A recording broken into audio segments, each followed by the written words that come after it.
Spotify is very much experiment and data-driven. Anybody working on features is using the platform indirectly. So we get traffic from all over the place. Like every client pretty much hits our systems in the end. Welcome to NerdOut at Spotify, where we bring you behind the curtain of the world's most popular audio streaming subscription service.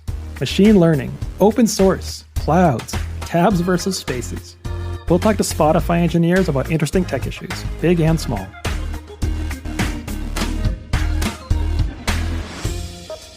I'm Dave Zolotusky, principal engineer at Spotify. And if you're listening to this episode the day it came out, you're getting to hear a first for this podcast. Breaking news. Today, Spotify announced that we're releasing a new product for software development teams, an experimentation platform called Confidence. You can read the announcement on the Spotify engineering blog. Confidence is based on the homegrown experimentation platform we use every day at Spotify. We built it so that any team could easily set up and run their own experiments. But it wasn't the only experimentation tool that we've ever built.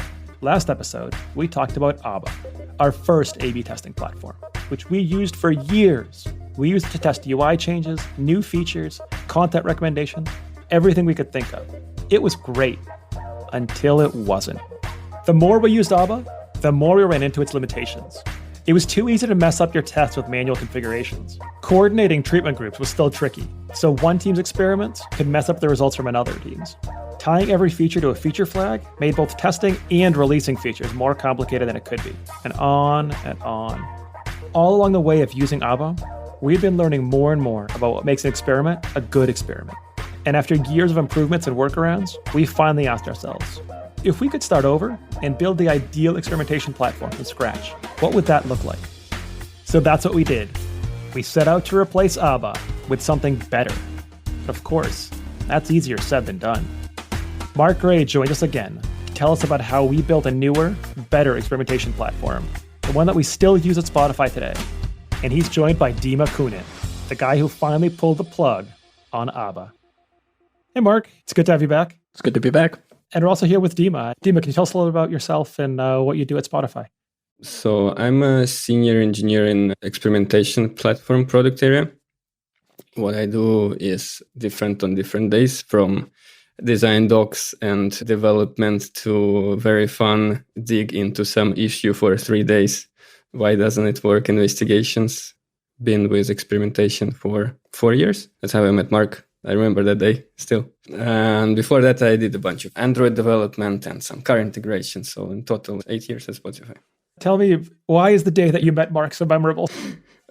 You met Mark before. How can you forget Mark? Mark is one of the nicest people at the company. You can never forget Mark. Thanks, man. I'm sorry to say that, but that makes a mark in your life.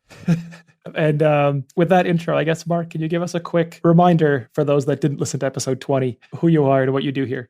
Of course. Yeah, my name is Mark Gray. I'm a senior staff engineer in the Learning Infrastructure Studio.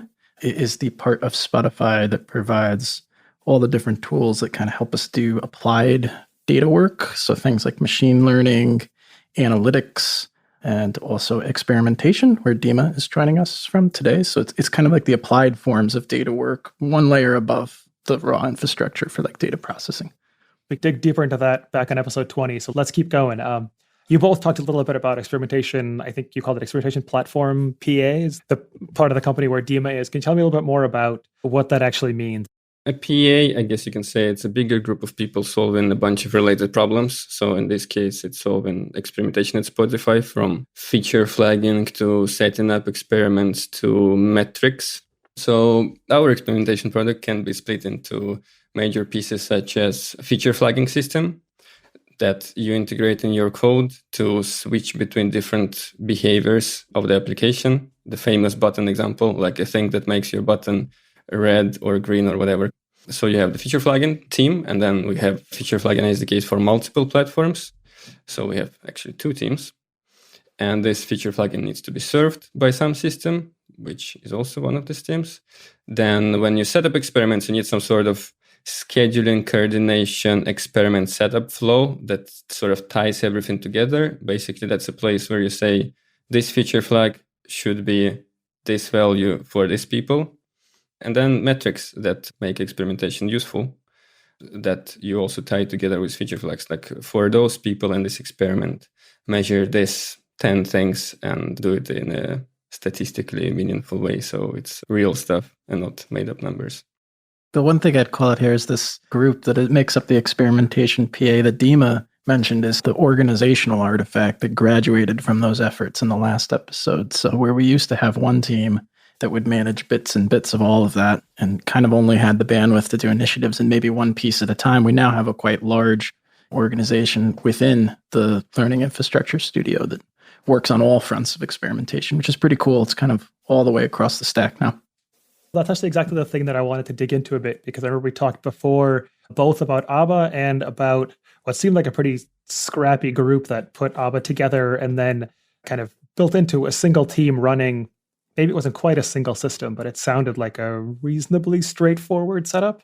And then Dima just listed, 6 like different seeming areas, and it just sounded much more complex and elaborate. So I'm trying to figure out like how we went from the end of the last episode to the beginning of this episode and all those things happened. Yeah. So I think where we left off with the history of ABBA, there was sort of like a few important forces were combining to make us realize that we needed a better set of abstractions to deal with experimentation. And those were the proliferation of platforms. Just we're on so many different devices with different kinds of experiences and different properties of the user experience.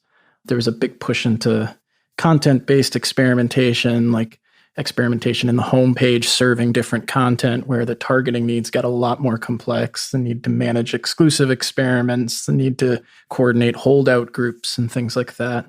And then finally, like the rigidity of our prior metrics offering. Like it was really hard to add new metrics. Really, the central team had to do that on behalf of other Spotifyers. So I think those 3 things were the big forces that kind of combined into what became a small group of people hacking on, like, if we were to just pull up the floorboards and rethink how we're actually serving this, kind of greenfield it entirely, what would be the like domain objects we'd put in the system? And I think that's some of that thinking is kind of captured in the structure of the teams today, although we didn't really know at the time that it would be the right one. I think where things kind of spun off from there was a small group of folks, myself among them, got together to kind of hack in Stockholm for, I think it was a 2-week period. And at the time, I think the big thing we were focused on there was a lot of the problems with configuration, reliably delivering those feature flags Dima mentioned was the first thing that we really thought about and tried to kind of ideate many, many days worth of whiteboarding sessions till we got to something that we felt confident about trying. And then from that, we sort of branch out and find people who are passionate and interested in working in each piece of this. So, folks who would be comfortable representing the metrics side and that initiative, as well as the test coordination pieces. I think at the end of the last episode, we talked a bit about just scaling to the sheer number of users we had, things like moving to cloud, which created a whole lot more data. You mentioned a bunch of different platforms. I think those sorts of problems, I kind of conceptually understand what that means and roughly how that could stress a system. But then you just talked a bit about, I think one of you mentioned holdout groups. You mentioned content-based experimentation on home, things like that, making it easier to do metrics. And you just mentioned configuration reliability. Can you walk me through a little bit of like what those problems mean and how we started trying to solve them on ABBA and then knew that it just wasn't going to work? Yeah, so a holdout group in the targeting layer is really a scenario. I think we talked a little bit about it in the last episode, but not much, where you want to retain a group of users apart from an experiment. It could be many experiments, it could be one particular experiment, but you need users to not receive the experience so that you can use them as a control group or the basis of another comparison in the future. And that's sort of like controlling at a granular level who's included in what experiment is pretty important.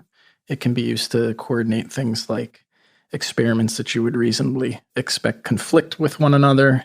It can be used to kind of assess seasonality in the metric that's being measured. It can be used for a lot of different things. But this kind of like breaking out the ability to withhold people from experiments became pretty important once we started getting into really diverse experimentation domains like content, where an individual user is going to get a personalized experience that's different from another user.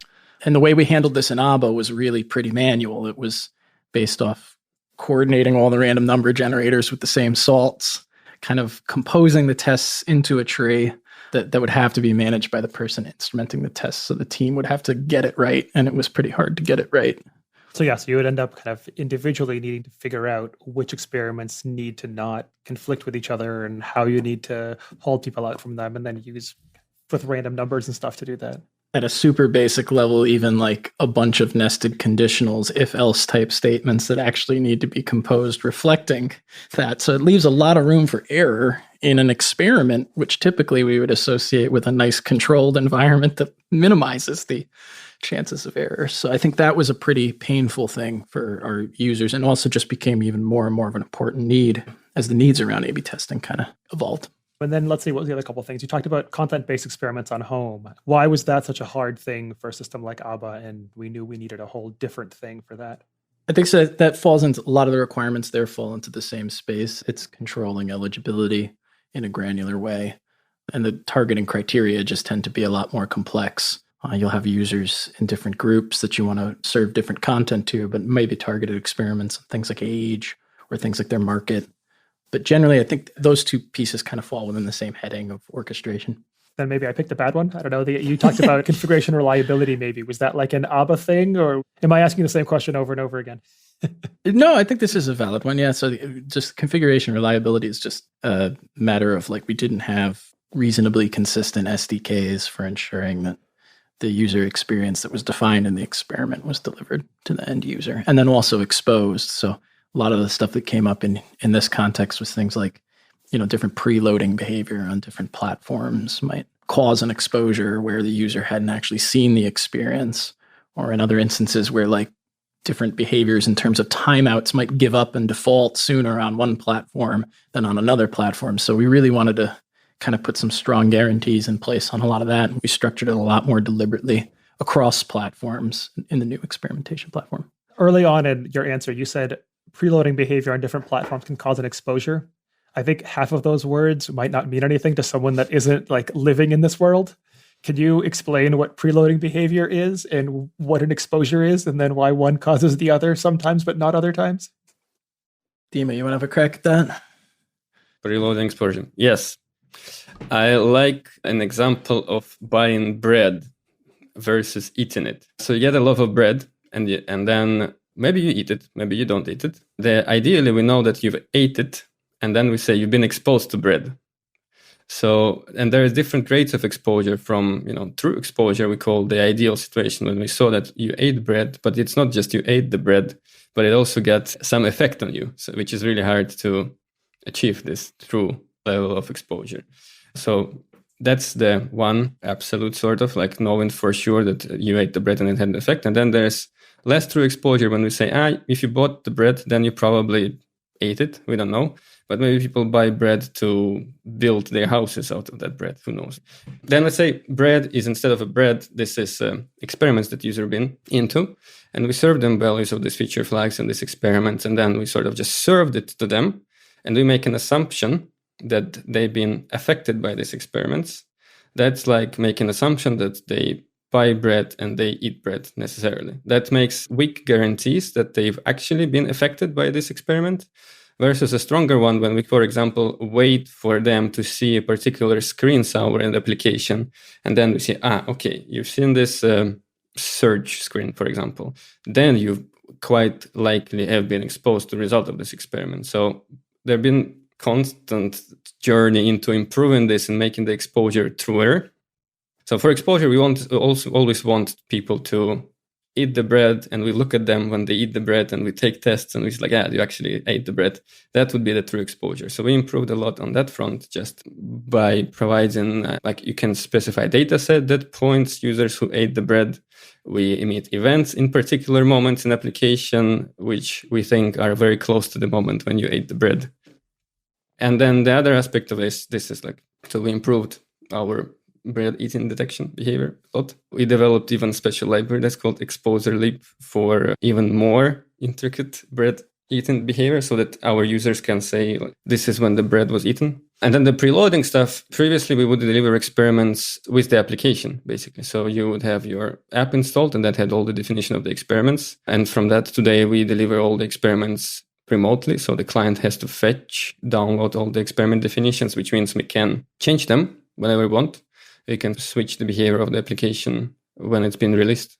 But one other thing that you guys mentioned is that in the ABBA world, it was much harder to add additional metrics, and that was one of the things we wanted to do. Tell me a little bit more about that, because I guess in my head, I feel like we probably have, I don't know, let's say 10, I don't know what the number is, but like some collection of key metrics, like amount of times that person used this or number of times they streamed the track because of the button color or whatever. Yeah. And those are like the key metrics you would go for. Why was there suddenly an explosion in the number of metrics we needed beyond what we had kind of easily available in ABBA? This is a great question because it gets into some of the important aspects of good experiment design. But to kind of summarize, we do have those kinds of top-level sanity metrics. They're both core company metrics like monthly active users, consumption time, and minutes, as well as some like guardrail metrics around like errors and the overall stability of the app. So those are tested automatically. I think in the ABBA days, we only had those in place.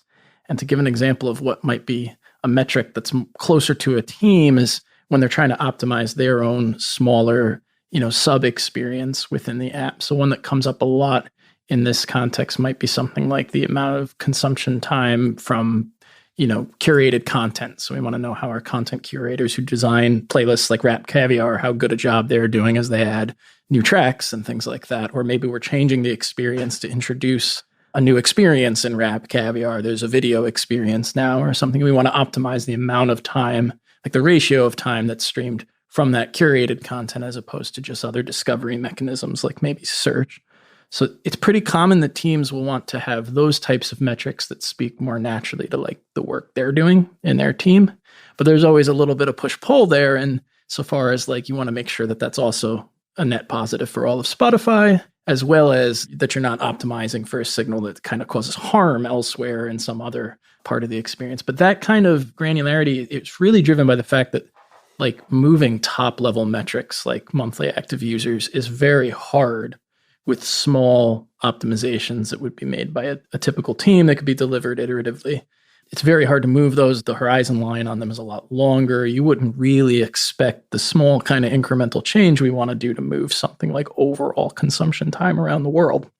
It's great if it does, but it's rare in practice because we've been around for many years now and have done a generally good job of optimizing our user experience. So yeah, that kind of is what fed the need to record more diverse signals so we could tell a better story about the things we're trying to detect with our hypotheses and measure them, because it's also the case, like as the business domain changes, we might change the things we're measuring. That makes a lot of sense, but it's 100% not something I would have initially thought of. I guess as the company grows and as the user base grows, like a lot of these metrics don't change with every experiment, but you need some way of knowing the outcome of the experiment. Is there like some, I don't know, Cliff Note sheet or some place where it's like, these are things that make good experiment design that people like Dave would not have thought of?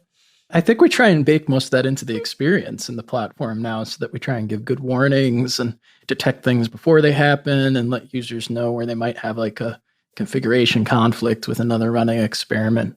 We try and prompt that. It's part of the experimentation platform proper. So yeah, I guess let's start digging into the new experimentation platform. And my first question was really like, okay, great. Now we've figured out that we need to do this. We've figured out that there are a bunch of changes at the company that have rendered ABBA kind of not good enough. How does what seems like a very drastic, almost like all impacting change happen at Spotify? Like, how do we do this? I think one of the nice things about Spotify and its culture is that very often those kinds of things can start as a reasonably grassroots movement, for lack of a better term, amongst people who are directly working on the platform and trying to improve it. In the particular case of experimentation, we did get together, sort of mentioned before, the smaller group of people, I think it was around 3 or 4, who were reasonably well familiar with the problems, at least with the feature flagging stack initially, and try and think about if where this really began was on a whiteboard saying, if we were to separate the experiment definition, right? So like how the randomizer actually assigns the population of users it's observing from the configuration, which is more abstract concept of the inventory of things we might change in the application, be it, recommender algorithms, button colors, anything really. If we were to separate these two abstractions, kind of make one compose the other and produce the other, how would that change, the things that we were seeing to be quite inflexible in ABBA at the time? especially with regard to that targeting portion. So if we could coordinate experiments apart from what actual experiences they produce, that was one thing that we started ideating on a whiteboard at that point. And did some hacking on it, assigned some real users via this approach, in a very small, constrained environment. And then from there, kind of grew that initiative, towards other portions of the experimentation stack. Do you want to dig into a little bit of like the actual building this thing? How'd you kind of start from ABBA and end up at some system to start replacing ABBA with? I think early on, so from that small hack group, we sort of realized we want to spend at least up an effort around feature flagging, improving that. I think at this point, we're maybe still assuming that we'll be repurposing portions of ABBA's SDK, although we left open the option that we would greenfield that too. And that's when we start gathering together folks who have like a lot of experience with the client ecosystem. The team was largely like backend and data people initially. So we put together some folks who are very familiar with like our mobile application environments, both on Android and iOS, which was a real game changer, bringing strong, background with that, because those are the places where we actually have to deliver these configurations. And around the time when that team is kicking off is when Dima joins us to work on the backend, like configuration assignment portion. So the team was very cross-platform at that stage. So there was, like Mark said, mobile for iOS and Android. There were web people, backend people. At the time when I joined, we had some backend service, but it wasn't serving production traffic. And we were just starting to integrate with the main Spotify application for the SDKs. So we have Android SDK, iOS SDK, web SDK, and multiple flavors of backend SDK. And mobile integration, it serves the most experiments. I would dare to say that it's probably 700 experiments for a mobile app. So that's where most of bread eating exposure happens in the application in terms of how many, like experiment density sort of. So mobile integration were really important to get early to work and reliably. So that's where we spent a bunch of time. Integration took time because we integrated not from scratch, but with a big application that's been running for, 10 years at that time. So that was, that took time. Then we did a bunch of work on the backend, and the backend needs were quite diverse. Some people care a lot about latency for their experimentation. Some people don't. If you are in a request pass from a user that is responsible for playback, then you don't want to fail that request pass. So we had to do a lot of configuration fallbacks scenarios, like what Mark talked a little bit before. So before in ABBA, if you can't reach ABBA, you don't get any values for your feature flags. And that could sometimes lead to somebody not handling the situation well and the entire client crashing. So the previous system would be less reliable in terms of not availability of the system serving the experiments. The new system had a very different abstraction for feature flags. That's why we actually call them properties, because they're very different. So there was a lot of work on integrating stuff and making it more reliable, pretty much. And so it doesn't fail even if people do something wrong, quote unquote. Tell me a little bit more about that. You said properties versus feature flags, and you said they're very different. Yeah, so traditionally feature flag is like a configurable point in the application. It's usually just expressed as like a simple on-off Boolean. And it's some branch in the logic where we might reconfigure a button color is kind of always the canonical example we go for. So maybe a green or a red button. And usually the person building the test like instruments that part of the experience based on that flag that comes back. What's so special about properties? They are so special. Our properties have a lot of special things about them. So we tried to extract what you usually have in your code, like variables that control behavior, into something that could be controlled remotely, so not from your code execution. So we usually had, an integer for the button size, then you would get this integer from the backend. If you compare it to normal, like a more standard approach to feature flagging and how you deliver experiments, then a client asks a backend, like, what experiments I'm in, this kind of stuff, right? And then they're like, okay, you are an experiment. Let's try this biggest ever button so we can finally have the perfect buttons. We use the button example so much, we probably have the perfect button size and color. So often a client will ask the backend to say, like, what experiment I'm in? And then client is aware of this experiment. It knows that in case of the biggest ever button experiment, the client needs to set the button size to a particular value. We change that abstraction so that you say, I have a variable button color, and that variable is controlled from a backend. We don't know if it actually is controlled by experiment or rollout, or it's not controlled at all, because these properties compared to feature flags, they always have a default value and actually some range on top of that, so you can't assign some improper values. That means that if you can't receive your button size from the backend, you fall back to a meaningful default. And then we also log exposure that you had fallen back to a meaningful default. And we will exclude this data from experimentation analysis, for example. So that's, I think, is what's special about properties. They encapsulate more like branching behavior in the client, and they are not experiment aware directly, and they hide experiments behind them. So we know how to map experiments from properties and back and forth. So there are other bits of the actual like initial build of the system that come to mind as really interesting points or like interesting design decisions you guys had to make around then? I think a big one is in the metrics layer. So as I talked about in the last episode, we had now benefited from, the scale of the cloud. So we could do a lot more complex things with much less engineering time and much less time spent into baseline of like managing infrastructure.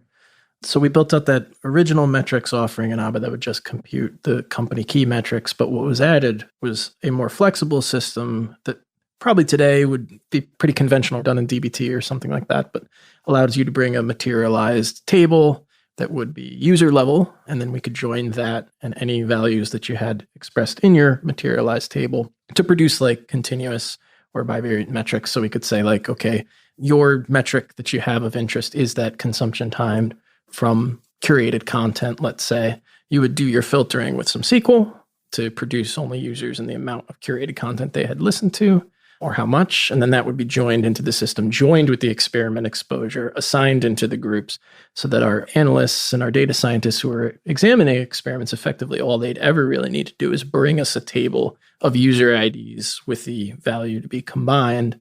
And it created a much more flexible environment. And then we on our end would allow the system would basically just manage the grouping and the statistical tests for them. So this is how we ultimately built out like a more flexible metrics offering and then integrated that with the front ends and the reporting so that like you bring us a data warehouse table, we bring you back ship or no ship on your experiment with some insights as to how it performed. One thing I think both you and Dima have mentioned a few times, like the concept of these experiments being statistically significant and like the statistics being valid, like it sounds like that was kind of an undertone through a bunch of this where we had a lot of issues with experiments and a lot of the new platform either did or strived to fix a lot of it. Can you just dig a little bit more into what that means, why it's a problem, and how we made it either not a problem or less of a problem in the new platform?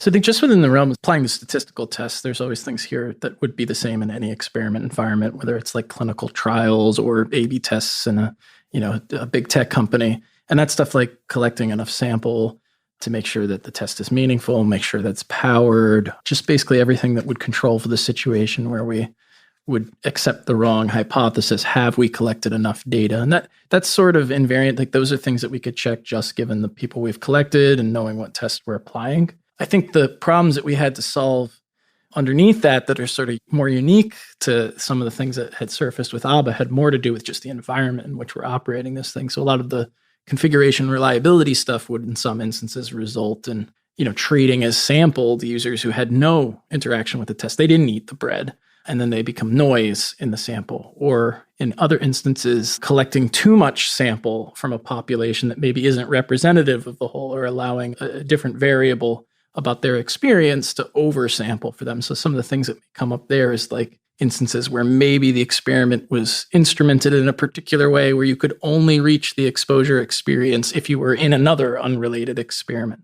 And then you have this kind of coupling between two things that doesn't allow you to actually test meaningfully for the latter one. So these are the kinds of things that, I guess the analogy I would use there that came up a lot at the time was like random sampling, right? You want to make sure that in your clinical trial, you don't overrepresent people by accident who might have comorbid heart disease. And so that's like the kind of environment to go with a light one. It's a real light one, yeah. Oversample for people who maybe got this one experience in another person's experiment, right? Because you're going to get some of them if you're randomizing over them. But the hope is maybe Dima's horrible experiment just really makes the experience bad. But ideally, I only get so many people from Dima's experiment. many more people from all the other experiments, and then, sort of fuzzes itself out in the analysis. But in certain instances, like the way the test is instrumented could confound that. So these are the types of things that we really tried to make much more opinionated and hopefully capture to some extent remotely in the remote configuration offering. And that's some of the thinking that led to surfaces.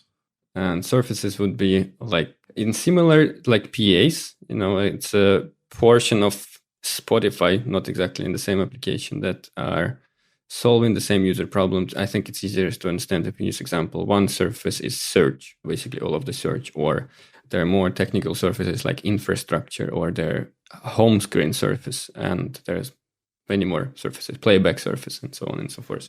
And usually people in these surfaces, they would conflict potentially their experiments, like they don't want to change too many things on search at the time. And that's where we have the big portion of hydrogenation happening. Like we wouldn't as much coordinate experiments between, let's say, search and backend infrastructure, because they are not affecting the user in the same dimension. But we would need to do a lot of per surface management with exclusivity groups and holdbacks, the users who are not in any experiment, and we use them as we deprive them of all bread for 3 months. And then we see this is our ultimate control group, and let's see what happens if people don't eat bread for 3 months, and maybe all the bread we have given them is actually bad for them, or hopefully good. We like to make a good bread. So Mark mentioned Vron experiment setup. There are, I guess, preventive mechanisms for setting up Vron experiment, like running the sample size calculation, just making sure your population on the right size. But also we have a bunch of checks after the experiment has been started. The most infamous and common is sample ratio mismatch, which means that let's say you had an experiment that gives 50% people red buttons and the other 50% get blue buttons. But then you see in actual assignments that actually 90% people received red buttons and 10 received blue buttons. So there's a mismatch between what actually happened and what you planned for experiment. And that could be a platform issue, but usually it's not. Usually it's something that when you, let's say in a treatment itself, you change how you log the exposure. Maybe when you have red buttons, you log exposure more often and you don't log it at all when you have blue buttons. That's a simplified example, of course. That could be maybe your experiment is showing some sort of screen in treatment and not showing it in control, but you log exposure only when you show the screen. That means you will only have exposure for the people in the treatment group. So that means you can't analyze anything at all because you only have the data from the treatment group. Talk to me a little bit about actually running this thing. Like you talked about all these SDKs and different platforms and very different needs, whether it's latency or, I don't know, anything else. Tell me what that was like, kind of going from nothing to operating this scale and this important of a service. Yes, I waited for this question. Just wanted to say that we went from 0 requests per second to, looking at the dashboard now, 3 million requests per second concurrently for the system. And that's only those that are online. We are one of the most loaded services at Spotify, if I remember correctly. At least we are in the top 3 and probably top 3 for the number of events we produce. So because Spotify is very much experiment and data driven, anybody working on features is using the platform indirectly. So we get traffic from all over the place. Like every client pretty much hits our systems in the end. How did it go from 0 to this? We did some funny things like dark loading the system, originally giving it more traffic from the production, gradually more and more. Specifically for the backend integration, it didn't go from 0 to 2 million because the more systems were integrating, the more traffic we got. And then that naturally led to a gradual rollout. But of course, the system evolved a lot through the time when we had 10,000 requests to 3 million requests. There have been incidents, of course, in that, some fun things. Tell me more fun stories, whether it's incidents or anything else, but fun days in the history of this thing. So we did the renaming. We wanted to change a bunch of internal protobuffs, you can say. Like when you have an experiment, you have treatments where you put the users or whatever they are in. And there have been so many names for this over the time. They've been called variants, they've been called groups, they've been called policy groups, they've been called treatments most recently. And at some point, we decided to make it better by renaming it again, of course. At that time into treatments, I think. This one will be the right one. I'm confident.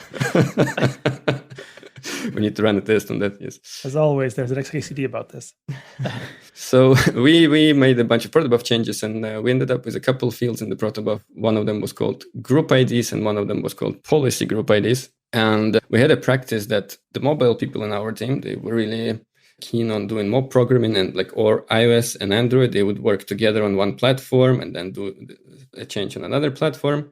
So at some point, it turned out that we put wrong integers into one of the fields instead of policy IDs. Policy IDs went into group IDs, and group IDs went nowhere. So we were basically not logging exposure for 2 weeks properly because the name of the field was wrong. And so it happened that because the mobile team was mobbing on that, the same problem was reproduced on both platforms.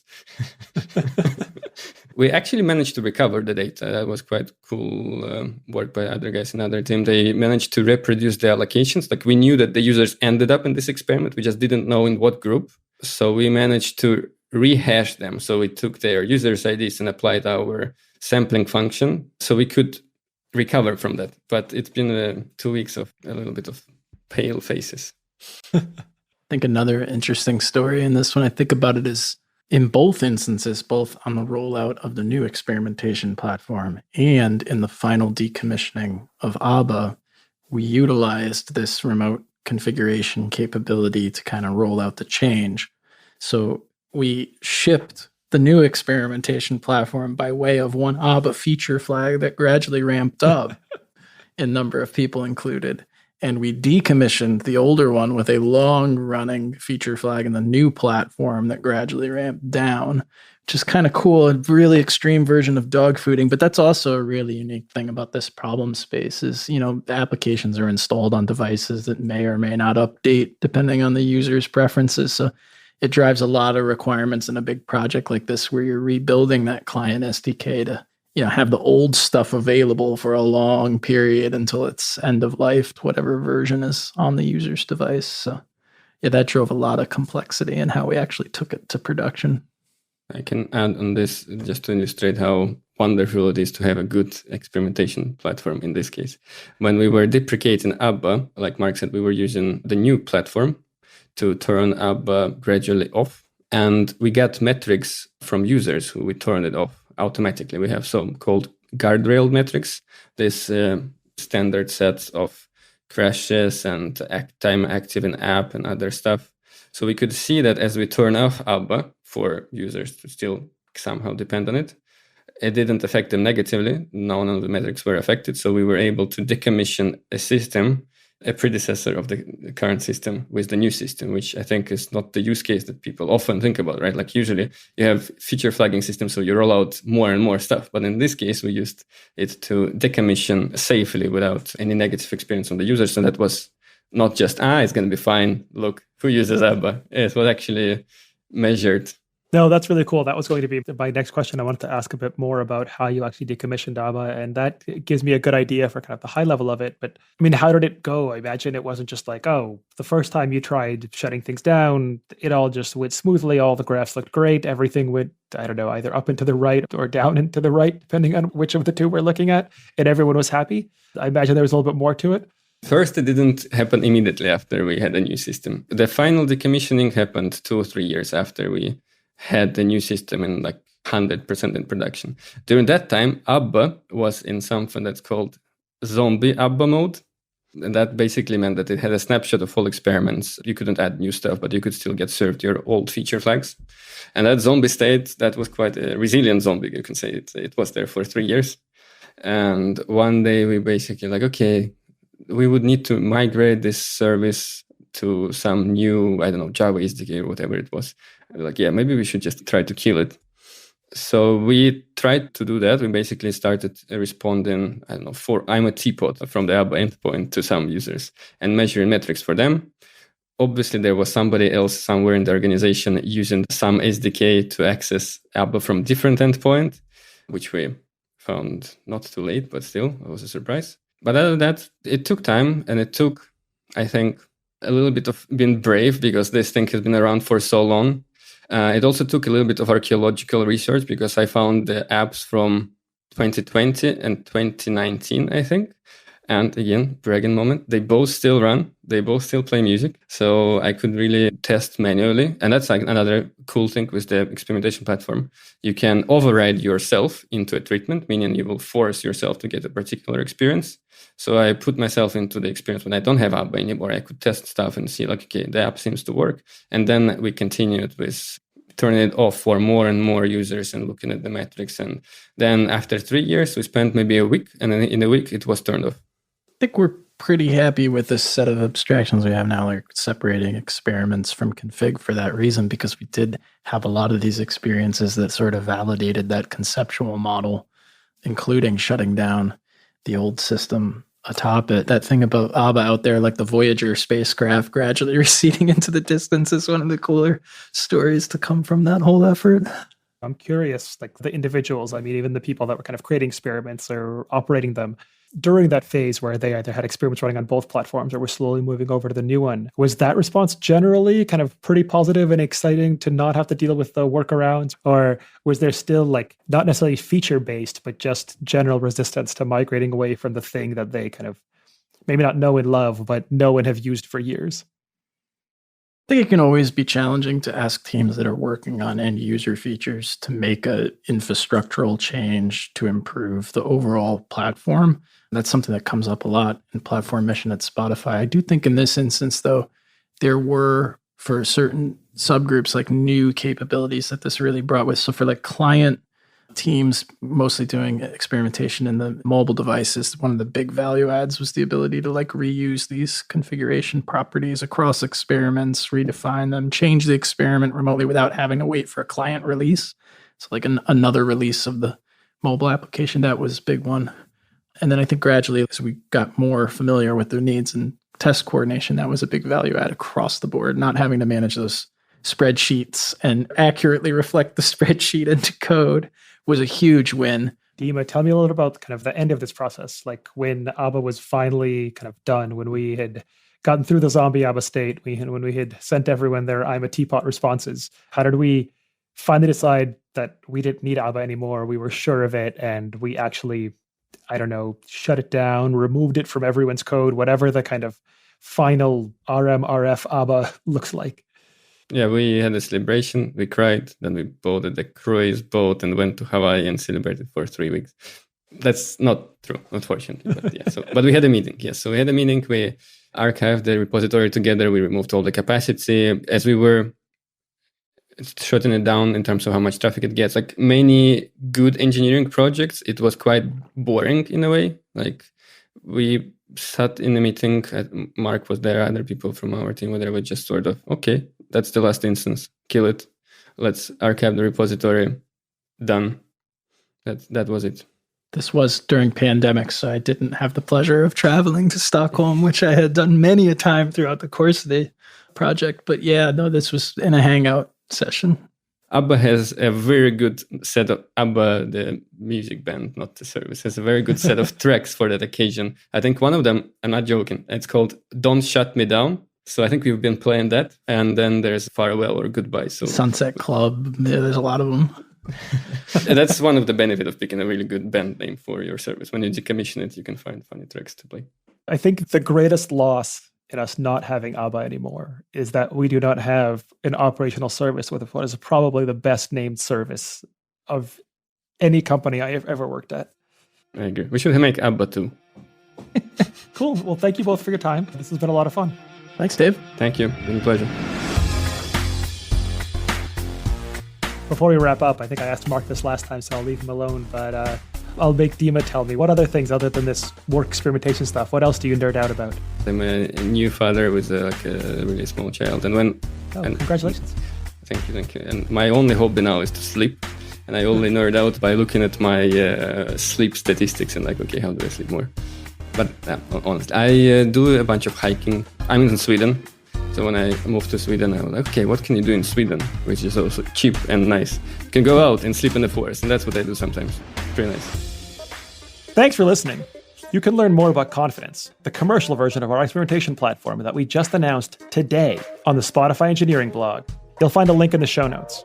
And I'm sure that we'll talk more about Confidence on a future episode. So hit that follow button so you don't miss it. If you have any questions or feedback, email us at nerdout@spotify.com.